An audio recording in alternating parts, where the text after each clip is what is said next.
joined by two guests. Joan Claybrook is a longtime consumer advocate, and she's former president of Public Citizen. Rocky Anderson is also with us. He's the former mayor of Salt Lake City and the founder and director of High Road for Human Rights. We welcome you both to Democracy Now! Rocky Anderson, your overall response to President Obama's State of the Union address? Well, I listened to every word very carefully, and he has a great way of presenting himself, but there was so much missing and so many major disconnects. We're at a time in our country where we need to define who we are, where we're headed, what we have become. He didn't mention human rights at a time when he has assassination lists for the first time in our nation's history that include U.S. citizens. No due process. We don't just have indefinite detention anymore. We just go out, put their name on a list, and kill them. The invocation of state secrets, it's absolutely obliterated any notion of checks and balances. Our courts have been removed from that equation by and large when it comes to torture, when it comes to warrantless wiretapping by our government. No discussion about that, of course. And we're seeing really an institutionalization by this president of some of the worst abuses and what a lot of us thought were just aberrations during the Bush years. But also the disconnect between saying that we're at a Sputnik moment, we're going to make all these great investments and build our economy, and then what's he building the economy on? He says it's based on tax cuts. He sounded like Ronald Reagan. It sounded like trickle-down economics. And how do you freeze domestic annual spending and at the same time make these tremendous investments that are needed in our infrastructure and doing what's required to get people back to work? He didn't mention the middle class, the huge disparity between the very wealthy. There hasn't been a greater disparity in this country in wealth and income since the 1920s. The top 1% have more net wealth than the bottom 90% in this country. These are the basics. These are the fundamentals. And it was all ignored. And it really seems that these two parties, bought and paid for by the same interests, by and large, are not providing the kinds of solutions or addressing the fundamentals that the American people are most interested in, that impact the American people the most. And then, of course, I heard the word purpose when he was talking about Afghanistan. And I thought, finally, we're going to hear an explication by the President of the United States about why we're there.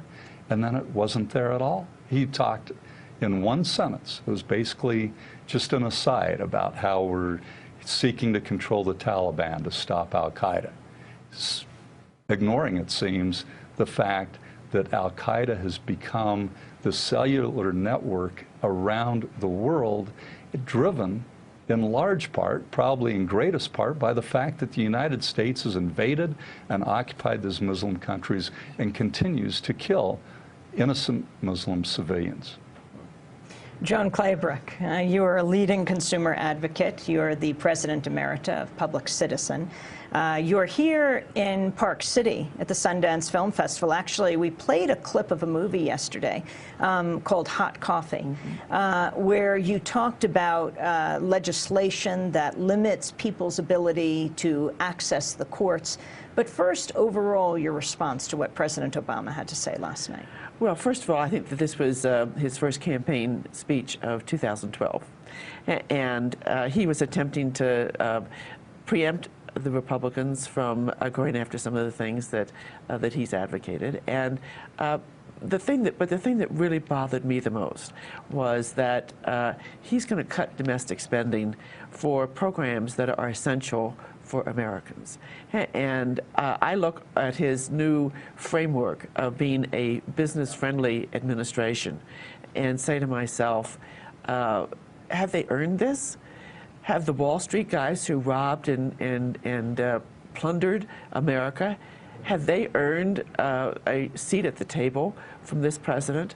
Have the guys who harmed homeowners and sent all these poor families into foreclosure, have they earned a seat at the table in a, quote, business-friendly administration? Not to me. I also look at the whole issue of regulation.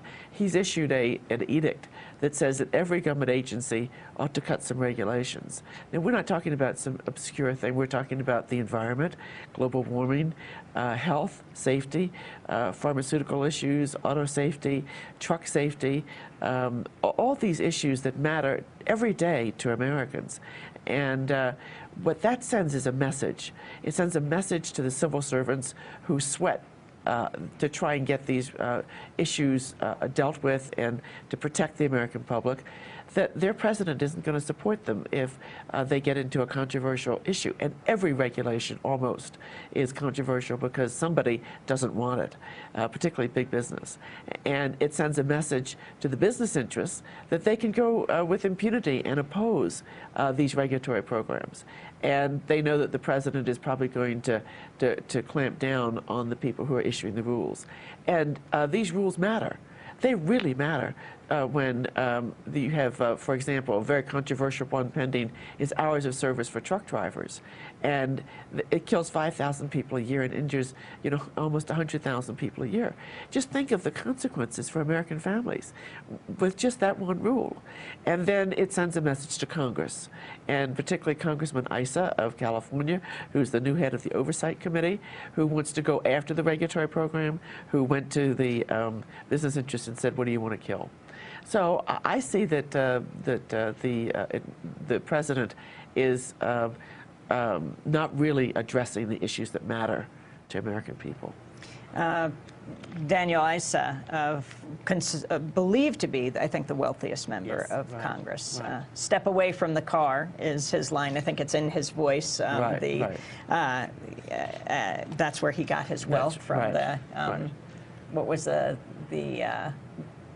the system for protecting cars, the car alarm system. I want to turn for a minute to something else President Obama talked about, and it's about limiting what they call frivolous lawsuits. This is President Obama in his State of the Union address. This means further reducing health care costs, including programs like Medicare and Medicaid, which are the single biggest contributor to our long-term deficit. The health insurance law we passed last year will slow these rising costs, which is part of the reason that nonpartisan economists have said that repealing the health care law would add $250 billion to our deficit. Still, I'm willing to look at other ideas to bring down costs, including one that Republicans suggested last year: medical malpractice reform to rein in frivolous lawsuits. That was President Obama talking about medical malpractice reform to rein in frivolous lawsuits. Your response, Joan Claybrook? My response is that I'm outraged to hear this. First of all, they're not frivolous lawsuits in the medical malpractice area because the lawyers who take these cases don't get paid unless they win. So they're not going to take frivolous lawsuits. That's the first thing. Secondly, medical malpractice kills between 40 and 100,000 people a year. 5% of the doctors cause 55% of the medical malpractice in this country. The medical system does not discipline themselves. And so the only way that you can have any kind of redress against repeat offender doctors is to have the opportunity for people to sue and to make sure that these doctors are eventually disciplined. The harm is horrific, and what he wants to do is to put a cap on damages so that the president is deciding the value that these poor people who are injured should get, and the individuals are then limited under such arbitrary caps on the amount of money they can recover. They're limited to that amount.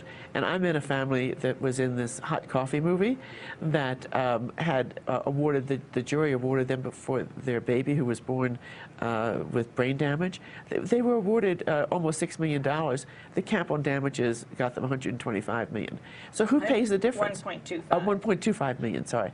And so who gets the difference? Who pays the difference? It's the state, the taxpayers. They have to pick up the care. And this family have no capacity to make sure their child is taken care of when they die.